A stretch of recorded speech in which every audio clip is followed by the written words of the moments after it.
WhispersRed ASMR.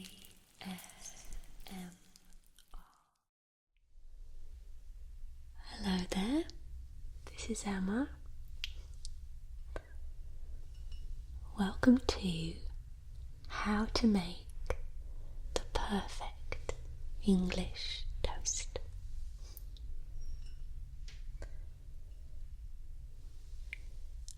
We've learned how to make the perfect cuppa and how to enjoy your cuppa with biscuits. But sometimes we need to eat something a little more substantial with our tea. And that's where the toast comes in.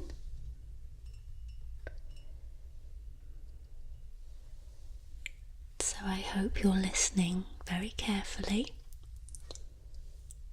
for I shall make this video only once.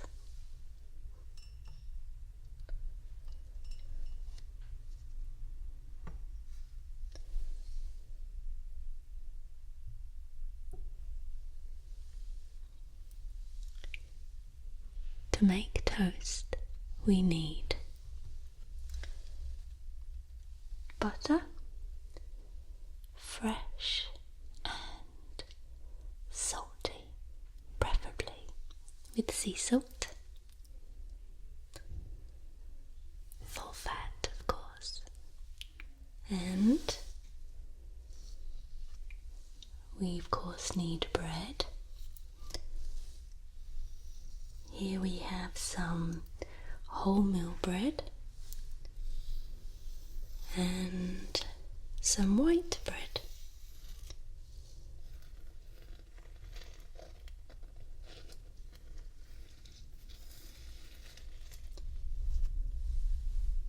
We must never use seeded bread for our toast. We need a nice smooth surface on which to spread our toppings.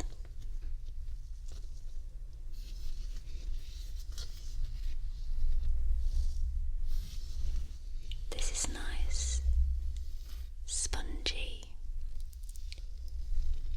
farmhouse bread with a crusty,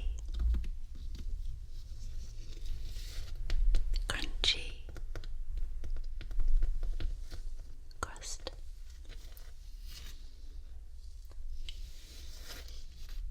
We also need some fruit preserves.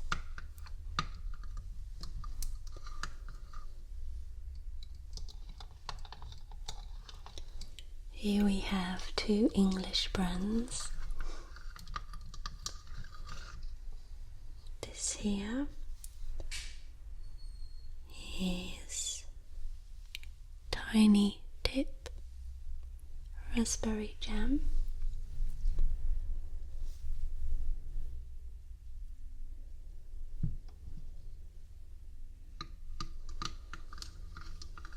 And here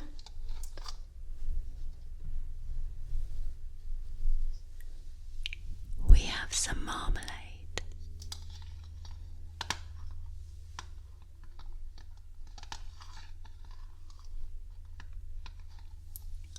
Fine cut, traditional Seville orange marmalade.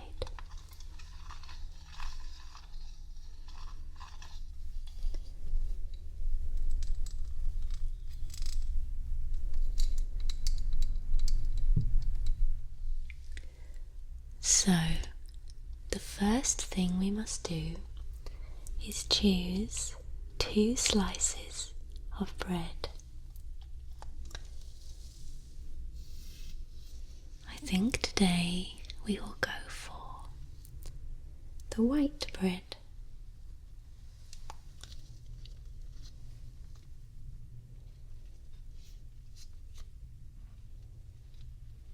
Sometimes you may be in the mood for a crust if you're particularly particularly hungry, and some days just in the mood for 2 regular slices. These are quite thick cut.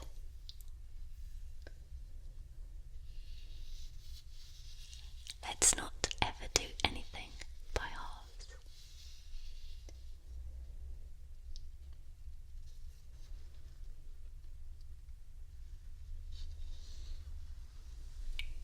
These now have to go in the toaster.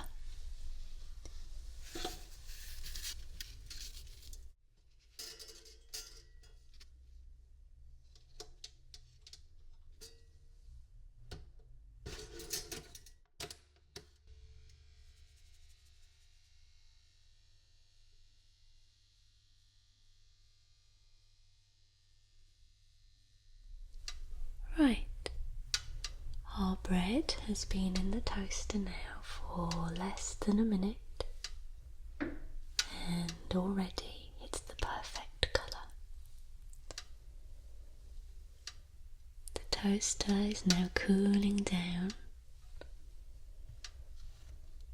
and so is the toast. And that leads me on to our next lesson.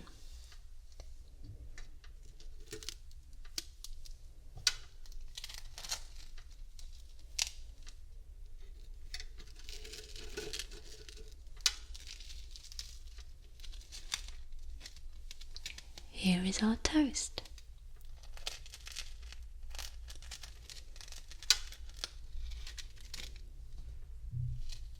This is the desired colour.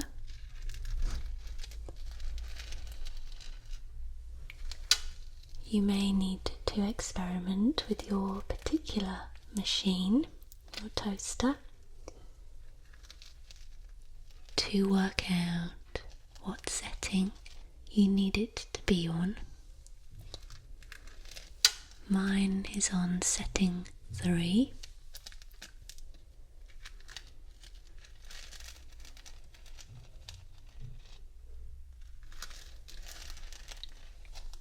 This is what we need to do now. Almost immediately as it comes out of the toaster, we stand our toast like so, in a pyramid shape. Now the reason for this is so that the toast can cool down evenly and not go soggy.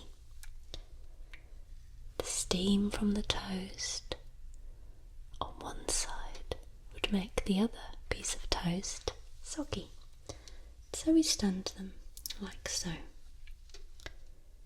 and we leave them for as long as we deem necessary until they are nice and cool. The very last thing we need to do now is apply our butter, because if the toast is too warm, then the butter will melt into the toast, and this is bad news. Bad news indeed.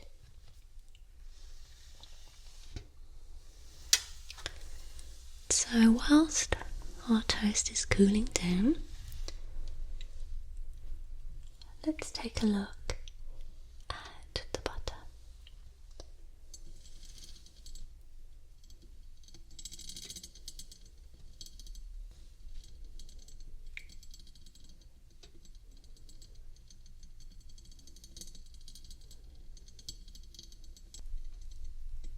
Now, some would say that butter would be a wrong choice for toast. I say it's a right choice. I don't believe in lower fat alternatives. Like I said before, if we're going to do something, don't ever do it by halves.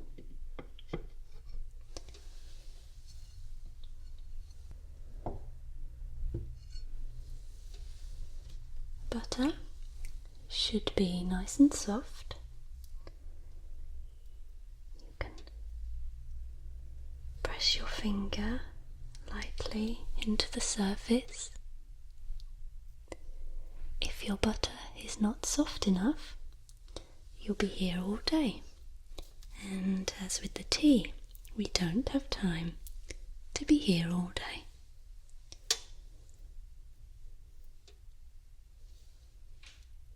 Some nice, fresh, creamy, organic butter, just for you. Let's check on our toast.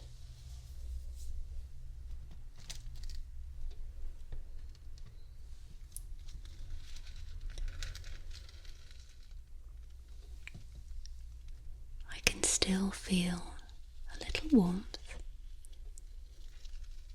Toast isn't cold, but it's cooled down just nicely. So we will take a knife and begin buttering our toast.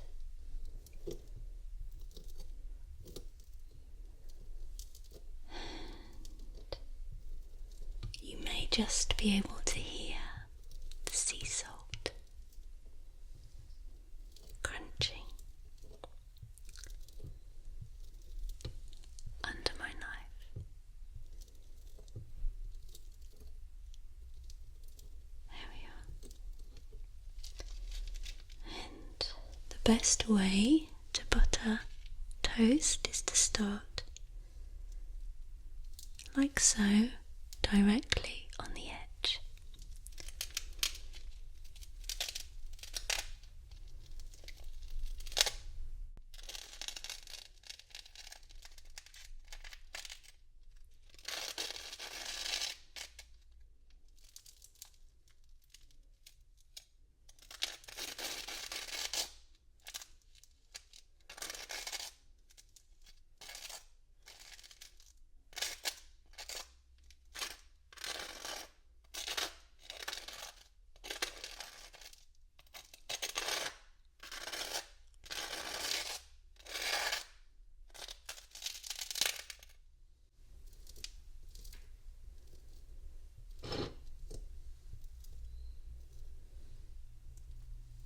As you can see, I'm taking great care to cover the surface of the toast from edge to edge. This is very important because, as you can imagine,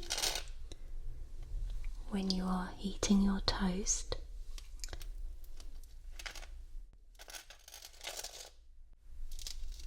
really every bite should be a great one. And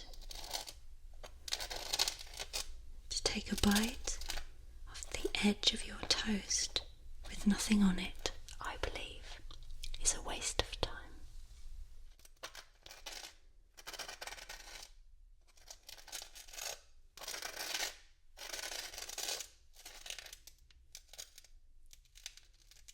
So let's enjoy our toast to its fullest.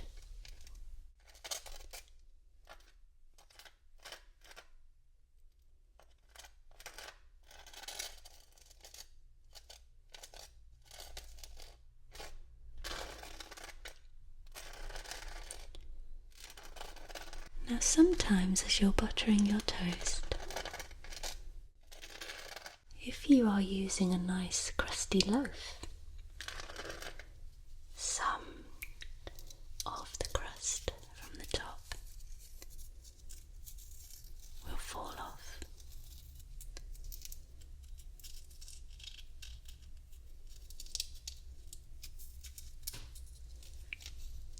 Those are moments to be treasured because we can have a sneaky eat before the toast is finished.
There we are. 2 perfectly buttered slices of toast.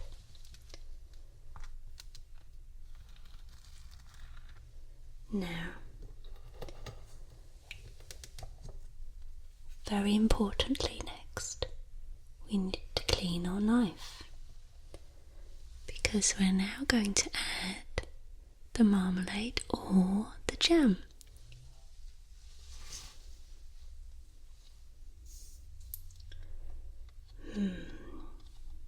I think we shall go for the jam.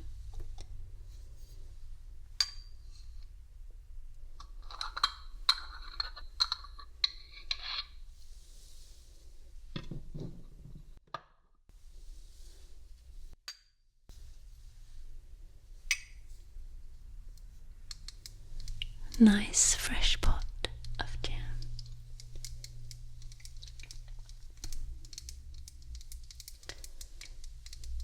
Raspberry, complete with seeds.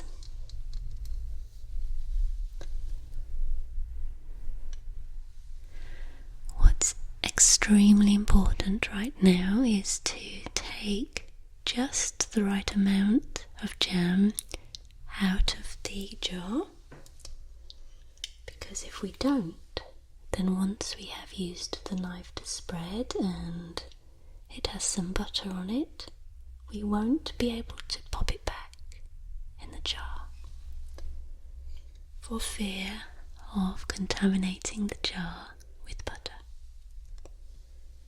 So,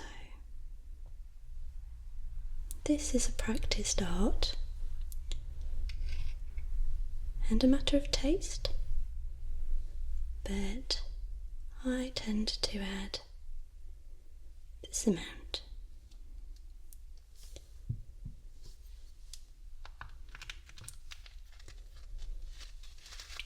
And again, we spread with perfect precision and with care.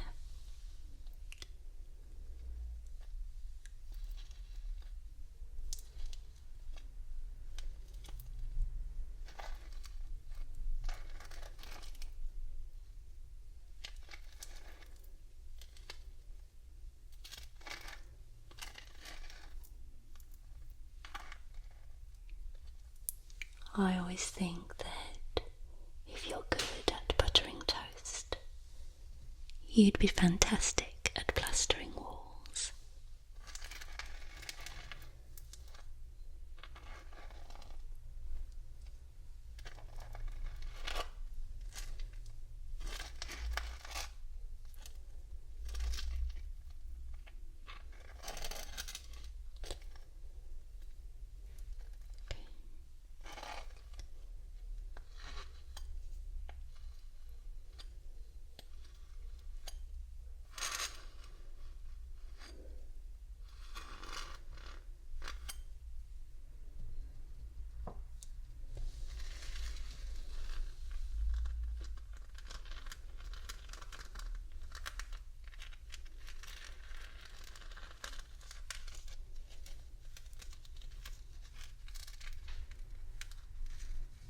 There we have it.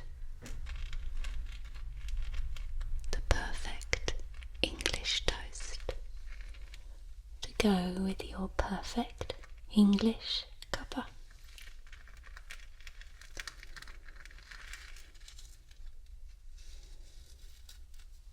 Some people would go on to cut in half, or even cut into quarters. I prefer to keep it whole, and the way I eat it is to eat away at the crusts all the way around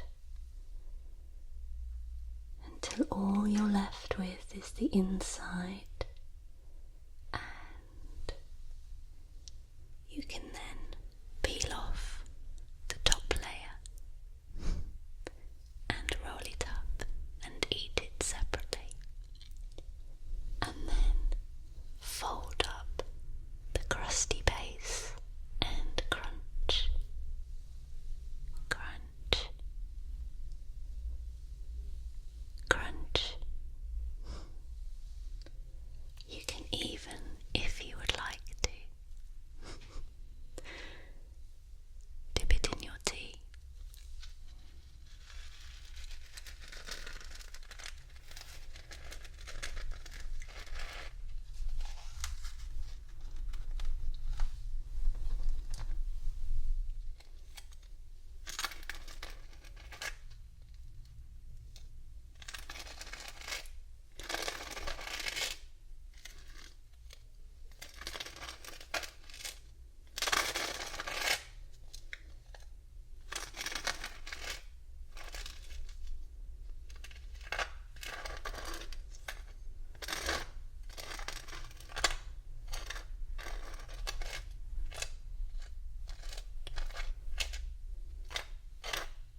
hope you enjoyed your toast tutorial.